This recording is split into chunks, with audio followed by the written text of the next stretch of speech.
Eloise in Oxonia, a creative podcast by the Oxford Writers' House.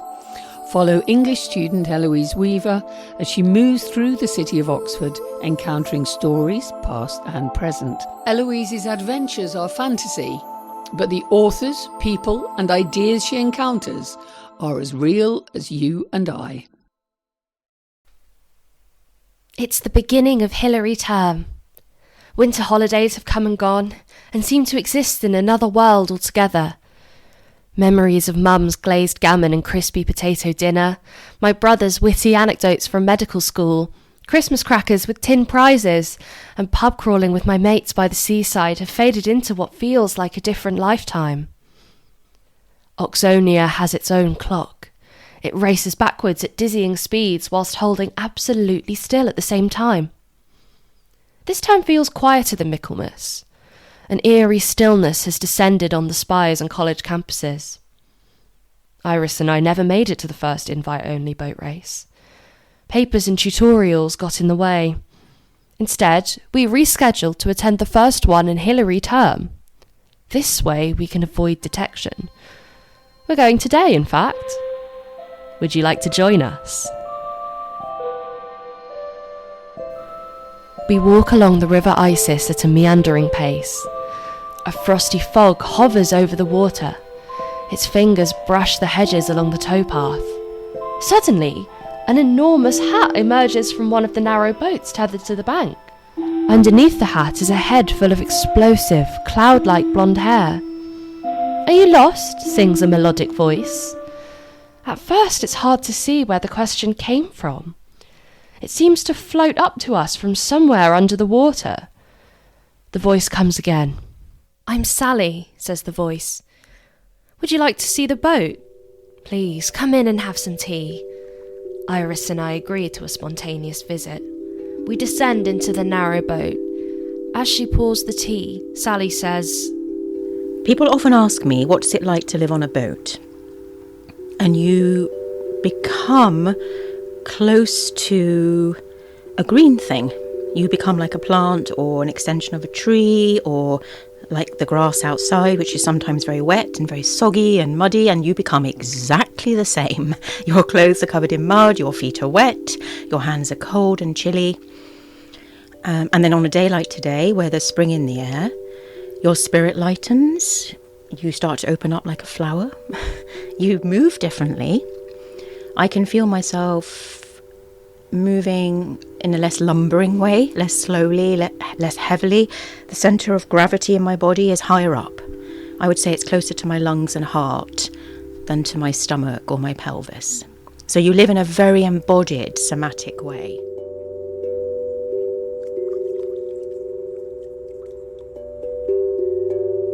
I think in order to write, and I am primarily a writer and a thinker, although those two things go together, of course, you have to be able to move in some way. At the moment, my walking is somewhat impaired, but I would say to any student that in order to think, you have to also walk and move, because you have to metabolize your thoughts. So to be sedentary all the time is not a good idea. You need to be out in the air with the weather, with the elements. And I would say that nature is a kind of antagonist sometimes. Can be a friend, but it can also be an opponent and an antagonist. So somebody who might argue against your point of view, if you like. And I think you need to be able to do that when you're thinking through an idea. You have to speak out loud to yourself and or to another. And I think that nature, the elements, the weather, is a natural space, place, persona, if you like, to go to. And if you look at the Romantic writers, this is precisely what they did. They carried their ideas out into the mind of the weather, the sky, the earth, the clouds, and they addressed those as living things. Today, as I was teaching writing to an American visiting student, I was watching the pattern of light on the surface of the river and the way that the water was scudding around and creating a circle of light and reflections. And I started to gesture in the same way, almost as though I were mirroring the life of the water. And I was speaking to this student about the life cycle of the work I'm producing and the work that she's producing. She's working with something that crosses time with quite large gaps in between. And as I was speaking with her, I was generating this arc gesture, or this wheeling gesture with my left hand, like a Catherine wheel turning. And I think semi-consciously what I was doing was reproducing the movement on the water. The water has changed today because, as I've said, it's a spring day almost, although we're not even in March yet.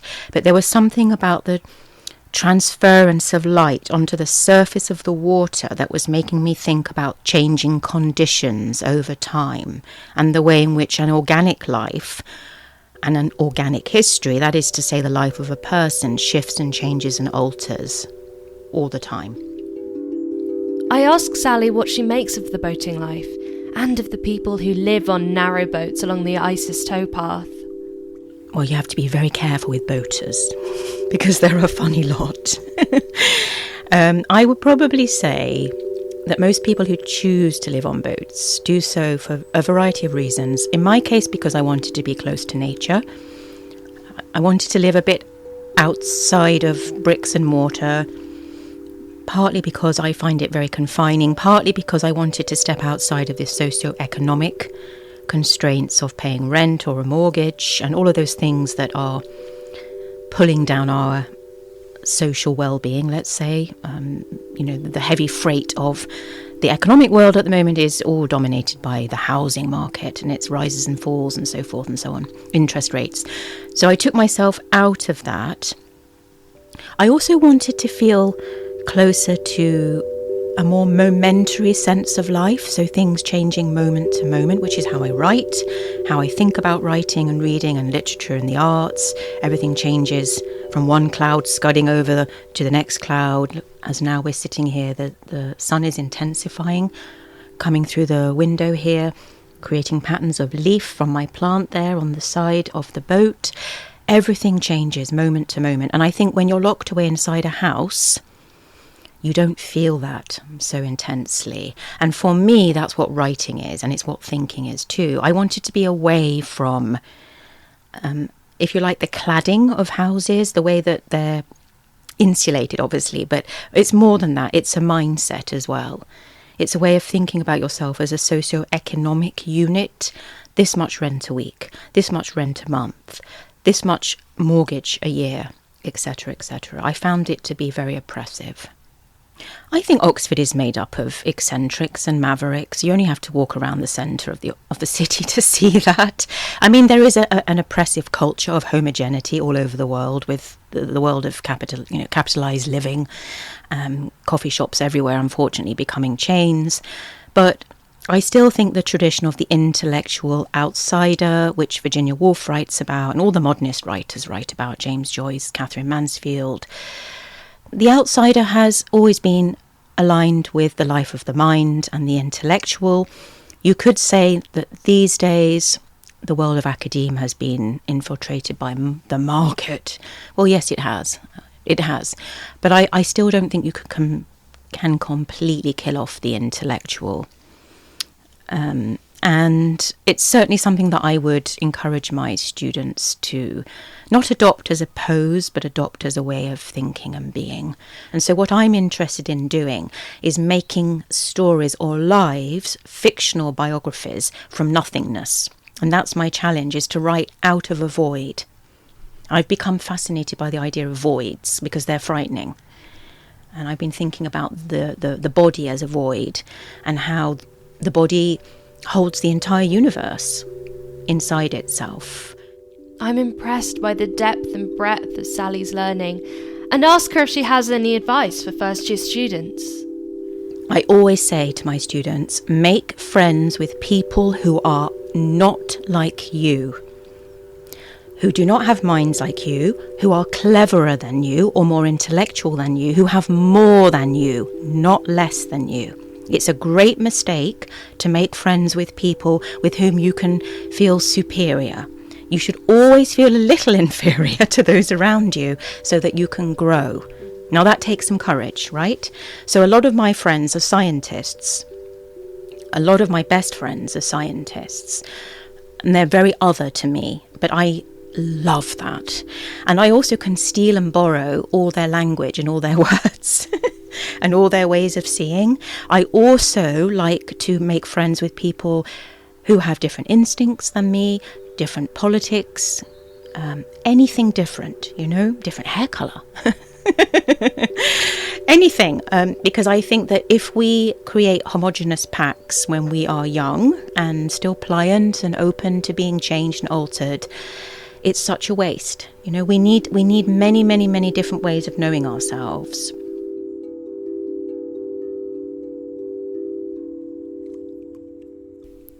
We thank Sally and make our way to the boat club. Iris and I speak freely about her studies in France, how her teachers used to chuck erasers at her head when she lost focus, about the boat race, and our early impressions of Oxonia. A rabbit crosses the path far ahead of us. I sometimes wonder, Iris says in her dreamy chocolate way, about poetry. I once met a professor who told me poems are like cats. You have to catch them by the tail before they run away, or else they'll visit the neighbour's yard. You never know where the next bit of inspiration will come. Where will the next one come from? By the next one is meant the next poem. Where will the next one come from? The next one will come from the air. It will be an overripe pumpkin. It will be the missing shoe. The next one will climb down from the tree when I am asleep. The next one I will have to sow. For the next one I will have to walk in the rain. The next one I shall not write. It will rise like bread. It will be the curse coming home.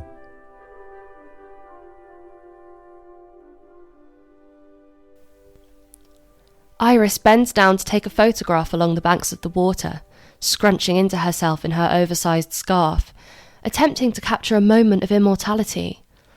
I must have stolen that expression. From whom? Susan Sontag, an American writer who studied here in the 1950s. I watch Iris crook a single dewy blade of grass with her finger for the desired photographic effect, bending the grass first one way, then another in front of the lens, squinting into her phone. Susan Sontag wrote on photography, politics, criticism, and metaphysics. I remember something from one of her essays titled Regarding the Pain of Others. She writes, "Ever since cameras were invented, photography has kept company with death." Somewhere else, Sontag writes that to photograph someone is subliminated murder. I would not go so far as that. Why should anyone care whether that blade of grass bends one way or another? Iris and I both care for that kind of thing. We have an eternizing impulse, the desire to make something last forever. A photo, a turn of phrase, a symbol. It's important to get the feeling of things just right. I'm not going to rush her. I wonder what Susan Sontag made of Oxford during her time here. So Susan Sontag came to Oxford in 1957 for one term. One term, Michaelmas term, which, depending on your familiarity with Oxford, is not the term you would choose to be here, given that's when it gets dark and cold. It may also have something to do with why she didn't stay for very long. She was awarded an American Association of University Women's Fellowship, and she was at St Anne's College. There's not much known about her time here, a few fragments here and there, which I can go into in more detail. There is a reference to her in a novel by Judith Grossman, who was here at the same time as a student. Her novel, Her Own Terms, references an exotic, displaced specimen, desirable, self-assured, dressed in all black, obscure and mysterious, to describe Susan Sontag. Others did comment on the fact that she would strut around the quads in her cowboy boots, and she had a certain relationship to political activism that some of them felt was performative or more symbolic than their own. It's hard to say how true that is. Of course, in the decade that passed, that kind of criticism has been levelled at Sontag and her relationship to politics. Really, who she was many things, depending on who you asked and when. She was obviously a mother. She was a critic, a writer, a social commentator, an activist, a philosopher. She wrote on everything from European philosophy to camp aesthetics to the damaging metaphorical associations of cancer and AIDS, a voracious reader, a provocative figure, and in many ways the kind of public intellectual that many people, I think, in America and Britain have a certain nostalgia for, and we don't necessarily feel like exists in the 21st century. A couple of extracts from her journal on Oxford, while she was in Oxford. She writes, "Life is suicide mediated." Yeah. So, not the most refined prose. Feels a little bit like a social media post. But, you know, on the genuine front, I don't think she was in a very good mental headspace while she was here. She makes a lot of reference to the cold. She writes, "This little cone of warmth, my body, its protections, nose, fingers are chilled." She says, "I am lazy, vain, indiscreet. I laugh when I'm not amused." So she was beating herself up. These are all kind of little fragments that she writes down in her diaries. The one that strikes me the most is dated the 2nd of November 1957. So I couldn't find the actual week of term that would have been, but it would have been pretty late in term. And she writes, "Late yesterday afternoon, I skidded on the bicycle and was thrown across the sidewalk. Last night, I dreamed that I had a huge wound in my left side. Blood fell out. I went about, but I was dying." So, yeah, she wasn't having a great time in Oxford. It's worth thinking about what Oxford was like at that time and emphasising that she was here as a philosophy student, right? Sontag is someone that really fascinates literary-minded people and literature departments and had a big influence on them. But it is worth noting that she switched from her English undergrad to philosophy and pursued philosophy while she was in Oxford and in Paris, eventually dropping out from PhD study. Oxford in the late 1950s, the philosophy department was really interested in language, and a lot of it was building or responding to the work of Ludwig Wittgenstein and thinking about the world through that lens. I think this also potentially informs some of her work, like her very famous Against Interpretation, in terms of how she was writing about thinking and analysis, because she actually wasn't necessarily in literary circles, she was in philosophical circles at this time. As someone who is in Oxford now and as an academic, it does make me pause to think about the limits of somewhere like Oxford. Like what kind of thinker does Oxford not suit, or didn't suit then but maybe could suit now? Oxford is a magical, mysterious, historically laden place, and on the other hand it's just a city which can be hard to know if you don't live here. Her core contribution ultimately has to be having performed precisely the kind of criticism she was arguing for and looking for, and this she very famously articulated in Against Interpretation, right? So that essay comes to a conclusion, or some kind of conclusion, with the very famous phrase, "The function of criticism should be to show how it is what it is, even that it is what it is, rather than to show what it means." So very wordy, but in other words, or at least as the way I understand it, to be what it advocates for, or to be what it understands. So the critic doesn't set out to elucidate Mrs. Dalloway, the hidden meanings of Mrs. Dalloway, but rather to in some way embody the essence of Mrs. Dalloway, right? How would we, the kind of multi-consciousness weaving in and out of these different characters and their relationship to the trauma of the First World War. How could a criticism engage with that text at that formal level in that way, not just try to dig up supposedly hidden meanings, which Sontag didn't really get on board with. She wanted to be against the grain. And as the grain changed, she changed what she was against.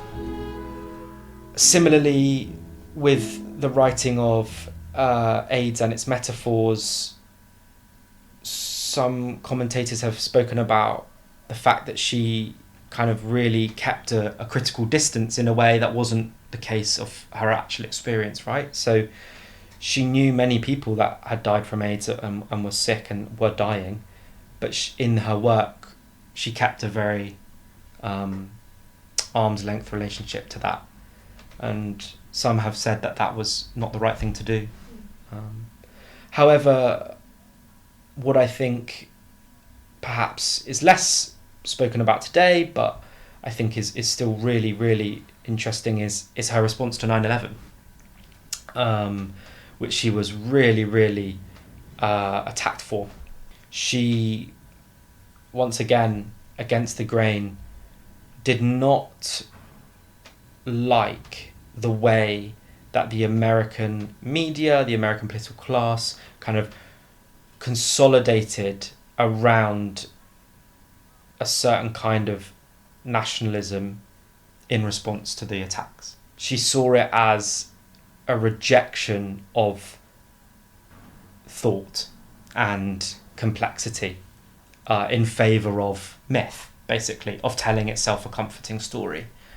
And one of the quotes that really got her in a lot of trouble was, a lot of rhetoric was going around calling the terrorists cowards, and she wrote, "In the matter of courage, a morally neutral virtue, whatever may be said of the perpetrators of Tuesday's slaughter, they were not cowards." And kind of throwing it back in the face and saying, is it more cowardly to kill yourself in the act of violence, a suicide attack, or to sit at a distance and launch missiles with no harm to yourself?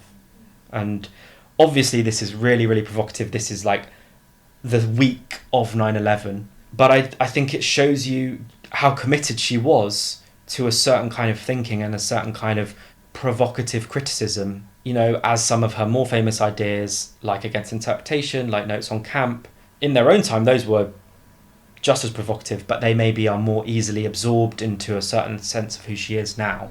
But I think it's very important to reckon with those less talked about controversies or confrontational arguments.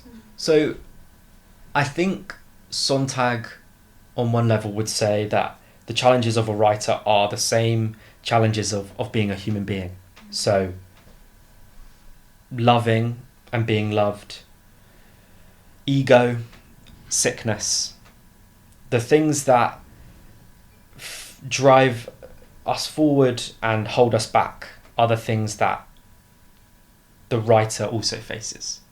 In particular sickness, right? She struggled with cancer across her life, in bouts of it, and in a very classic Sontag move, she turned that form into her content, right? Her life became about cancer, so she wrote about it, but she didn't write about it in that kind of memoiristic way that we are really familiar with, right? She chose a particular kind of detached criticism that was feigned. She was a lot more intimately connected to the subjects that she wrote about than she tells us, which again is a really interesting avenue of exploration.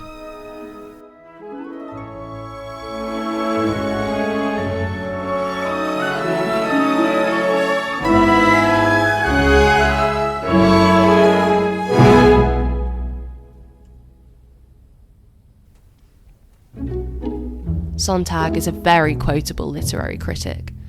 I remember another saying from her famous essay Against Interpretation. She critiques our desire to always describe the meaning of things. The poet means this, the author means that.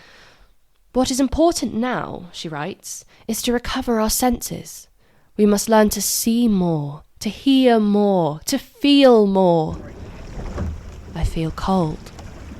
I hear the water lapping against the towpath in waves, coerced by the slap of distant rowing oars. I see a gentle stream of students in tweed and Wellington boots queue for entry for a sloped seating area on the bank of the River Isis. We've arrived. The ticket master is a pert little man with wire-rimmed spectacles. He looks at Iris and raises his eyebrows. +1 or +2? He asks curtly. +2, I respond. He looks us up and down suspiciously, then cracks a grin. Progressive, he says. We like it. He hands me a single playing card, the Queen of Hearts. This is your ticket, he informs us. Bets can be made until 11 a.m. when the books close, or you can make one now. 9 or king? Iris seems confused. 9 or king what? She says with a look. I quickly tell the ticket master we'll bet on 9. I don't have a clue what I'm saying. He looks me dead in the eyes, almost aggressively. Are you sure, madame? The odds against 9 are 10 to 1. I tell him I'm sure, trying to appear confident. He mumbles something to himself and circles our names on his list, scribbling the wager alongside. Welcome to the Falcon, he says. There is something more respectful in the way he moves aside for us. Icy fog clings to the river like a dying breath, reluctant to let go as the race begins. Skinny rowing boats, sleek and angular, glide across the water's surface with the quiet intensity of predatory creatures, their oars dipping and pulling in a seamless, synchronized rhythm. The coxswain's voice crackles through the cold air, a sharp, authoritative command that slices through the quiet like a whip.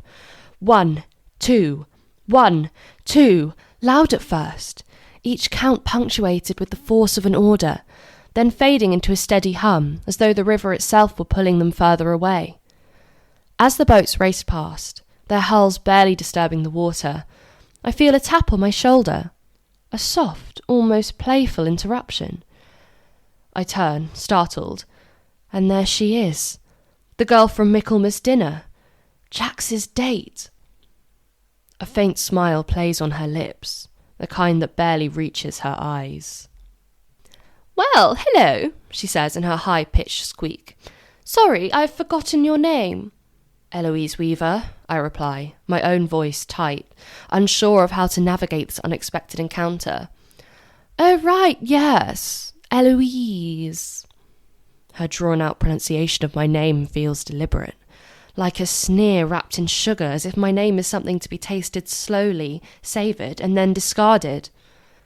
Behind her, a small swarm of other girls coalesce, each of them sharply made up, their eyes flicking over Iris and me with the sort of disdain reserved for things that don't belong. Like the way people might inspect a stain on the carpet, or an unwanted blemish on their skin. They don't say it aloud, but it's in the tilt of their heads, the raised eyebrows, the way they seem to take up space simply by existing. I never would have expected to see your college represented today, she continues, her voice lilting with mock innocence. On all days. Is Jax coming? Come to think of it, Jax is nowhere to be seen. I scan the seats quickly. No Jax. A second cloud of feathers pounces on this question with a follow-up one. Yes, which college are you from? I tell them. It does not occur to me to lie. How strange, the feathered girl says. I was sure that your college was not on the invitation list today. Of all days, 9 versus King. We are always so careful about the lists, because the societies are quite particular about them. Iris squeezes my elbow. We've been discovered. The feathered girl calls the ticket master over.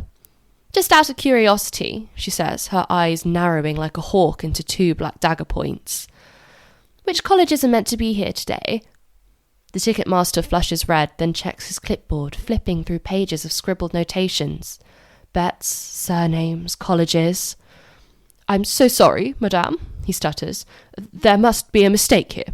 I'm terribly sorry. It won't happen again. We are politely but firmly escorted back to the entrance. Iris and I feel the rush of rebellion mingle with the sting of exclusion. I feel closer to her, my partner in crime. We walk back down the towpath arm in arm. There, Loss, Iris says, shaking her pink hair. Our race commentary would have been top-notch. We laughed, the sound of it mingling with the distant echoes of the race, the river still flowing, the boats still slicing through the mist, leaving ripples in their wake. Back in my room, I spend the early evening reading. I nestle the Queen of Hearts playing card between pages of Oscar Wilde's Salome, next to Sontag's essays. Absent-mindedly, I take it out and look at the card again. There is a tiny misprint inside one of the hearts.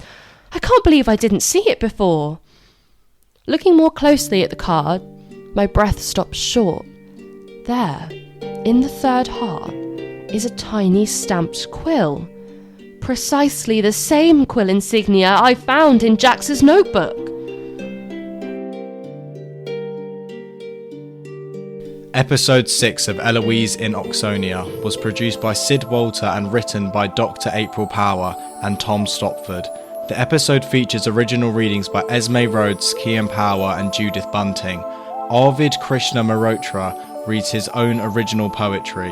Our interviewed experts were Dr. Sally Bailey, who spoke about writing in relation to the river and the university, and Dr. Luke Young, who described the life and writing of Susan Sontag. Special thanks go to the National Poetry Archive for their expert support.